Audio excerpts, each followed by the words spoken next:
నమస్తే, నేను Priya. Welcome to BSABN news.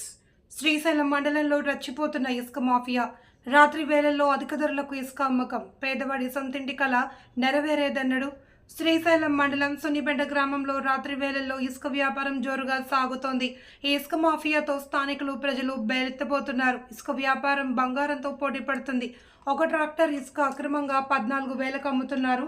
అలాగే చిన్న ఆటో ఇసుకకు 3,500 నుండి 5,000 వరకు వసూలు చేస్తున్నారు. పేదలకు ఇసుక అందకుండా అధిక ధరలకు అమ్ముతూ పేదవాడిని దోచుకుంటున్నారు ఈ మాఫియా.